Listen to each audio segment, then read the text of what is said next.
तो ऐसी क्या गलतियां, if I have to ask you, आप 2 या 3 ऐसी मिस्टेक्स पॉइंट आउट करो जो लोग करते हैं while investing even in mutual funds as a tool, तो क्या होती होंगी वो? और आई थिंक आपके जो ब्रॉड टॉपिक है हाँ, उसी पे सबसे बड़ी गलती होती है विच इज कि उनको ऐसा लगता है कि मेरे को अगर पैसा जल्दी चाहिए तो मुझे हाईएस्ट रिस्क लेना चाहिए। I think that is the biggest mistake which people do. मेरे को ऐसा लगता है क्या तो मैं तो 3 साल में पैसा चाहिए। अभी मैं आपको एक केस सुना रहा हूँ सर। एक व्यक्ति मेरे पास आया, बोलते हैं कि मेरे ना बच्चे की फीस देनी है अगले साल, तो आप एक काम कीजिए, इस पैसे को एफएनओ में लगा के वो थोड़ा सा मंथली रिटर्न जनरेट कर। अब आपको अगले साल फीस देनी है and you are talking about the riskiest instrument in the world which is FNO. पहले तो करना ही चाहिए, ठीक है, पर अगर आप करना भी चाहते हो तो आप उसको डेट फंड में डाल दो जहां रिस्क कम है, क्योंकि आपको आपके बच्चे की फीस तो आगे अगले साल डिले खड़ी हो जाएगी ना। हाँ, डिले नहीं हो सकती। True. आपने 15 लाख तय कर लिया है कि चाहिए बच्चे की फीस के लिए, तो 15 लाख आज आपके पास है, वेरी गुड, जल्दी आ गया, आप उसको टेक फंड में डाल के पटक दो, उसका काम था उसकी फीस देना। तो आई थिंक ये एक बहुत बड़ा मैं देखता हूँ सेगमेंट जहाँ पे लोगों को लगता है कि मेरा गोल जितना करीब है ना, मुझे उतना ज्यादा रिस्क लेना ताकि मैं जल्दी पैसा बना सकूं। So that is one of the various.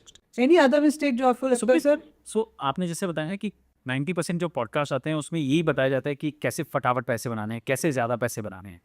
लोग ये बोल रहे हैं कि हम क्यों बना रहे हैं, राइट? और मेरे लिए हर चीज़ का जवाब क्यों में बहुत इंपॉर्टेंट।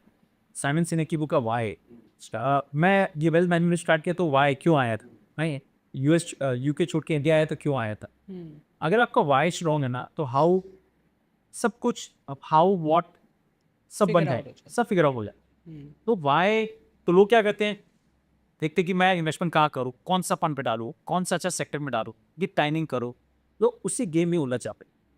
मतलब ये है कि आपके हाथ में फरारी आ गया, मुझे 200 की स्पीड से चला, बस पहले डिसाइड तो करो जाना क्या है।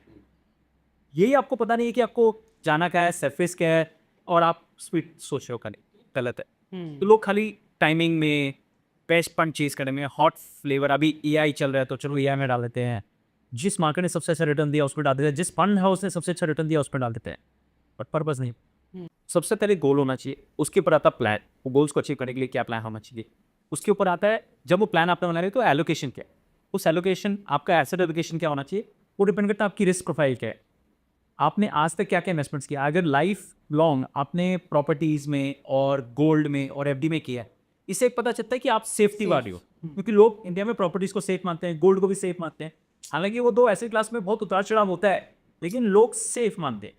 और एफडी में तो नेचुरल सेफ पे है, तो आपको पता है कि इनका रिस्क प्रोफाइल ही कम है। आप सडनली आप इक्विटीज़ में उनको दे देते हो और 12-13% मतलब रिटर्न शॉर्ट एक्सपेक्ट वोलेटिलिटी होती है, तो वो उनका नेचर नहीं है, तो आपको समझना बहुत ज़रूरी है।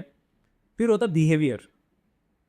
मैंने कर तो दिया प्लान, तो सब बना दिया फर्स्ट क्लास, खाली पेपर पे है, अगर आपने उसको एग्जीक्यूट नहीं किया या आपने उसको फॉलो नहीं किया, खासकर जब मार्केट आपके हिसाब से नहीं चल रहा है, तो फिर ये प्लान का मतलब क्या हो। तो वो प्लान, वो बिहेवियर को मैनेज करना, और फाइनली आते हैं इन्वेस्टमेंट्स विच इज़ ओनली 10% करो, कि कहाँ पैसा डालना है, कौन से फंड में, कौन से सेक्टर में, दैट इज ओनली 10%। बट उस 10% को दुनिया 90%। बेटी ये आपने जो बोला ना, पीपल फॉलो इन्वर्टेड पिरामिड, पहले वो इन्वेस्टमेंट पे जाते हैं, ये सब छोड़ो, मुझे उसको बताओ कौन सा पैसा डालना है, बस बेस्ट फंड लगाओ, बेस्ट फंड लगाओ, सबसे ज्यादा रिटर्न वाला। ऐसा नहीं हो। तो अगर आपको ऐसी और क्लिप्स सुननी और देखनी है तो मेरे नए चैनल समृति ग्रोवर क्लिप्स को जरूर सब्सक्राइब कीजिएगा। और अगर आपको पूरा पॉडकास्ट देखना है और देखना है कि हमने क्या क्या बातें की, क्योंकि बहुत इंटरेस्टिंग बातें हुई हैं इस पॉडकास्ट में, तो प्लीज सब्सक्राइब कोच समृति, वो मेरा मेन पॉडकास्ट चैनल है। Thank you so much for watching.